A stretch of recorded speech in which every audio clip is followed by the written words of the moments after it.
അങ്ങനെ ഇരിക്കുകയാണ് 2019 ജൂലൈ 2 റീനയുടെ വീട്ടിലേക്ക് അതിരാവിലെ തന്നെ ഒരു കോള് വരുന്നുണ്ട്. സ്വാഭാവികമായിട്ടും നമുക്കൊക്കെ അതിരാവിലെ കോള് വരുമ്പോൾ ഭയങ്കര ഭയമാണ്. എന്താണ്, എന്തെങ്കിലും പ്രത്യേകിച്ച് സംഭവിച്ചോ എന്നൊക്കെ ഓർത്ത് നമുക്കൊക്കെ ഭയമാണ്. ആ ഭയം തന്നെയായിരുന്നു റീനയുടെ വീട്ടുകാർക്ക് ഉണ്ടായിരുന്നത്. എന്തായാലും റീനയുടെ വീട്ടുകാർ ഫോൺ എടുത്തു. ഫോണത്തെ സംസാരിച്ചപ്പോൾ മറുതലക്കൽ റീനയുടെ ഭർത്താവായ അലോക് സിംഗ് ആണ്. അലോക് സിംഗ് പറഞ്ഞു, റീന ഇന്ന് രാവിലെ കോണിപ്പടി ഇറങ്ങാൻ വരുമ്പോൾ ആ സ്റ്റെയർ കേസിൽ നിന്ന് തെന്നി താഴോട്ട് വീണ് തൽക്ഷണം തലയിടിച്ചു മരിച്ചു. അയാൾ ഒരൊറ്റ പറച്ചിലായിരുന്നു. സാധാരണ നമ്മുടെ നാട്ടിലെ മരണരീതി ഒന്നും ആരും ഒറ്റയടിക്ക് പറയില്ല, പല രീതിയിൽ കൺവിൻസ് ചെയ്തിട്ടൊക്കെയാണ് പറയാം. ഇയാൾ അതൊന്നുമില്ല, റീന നേരെ താഴെ വീണ് മരിച്ചു, ഇത് മാത്രമാണ് ഇയാൾ പറഞ്ഞത്.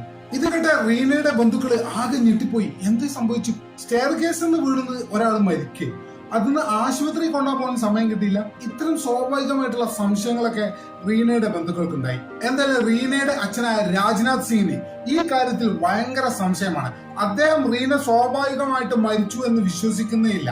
എന്തായാലും അദ്ദേഹം ഒരു കാര്യം തീരുമാനിച്ചു, ഇതങ്ങനെ വിട്ടാ പറ്റില്ല.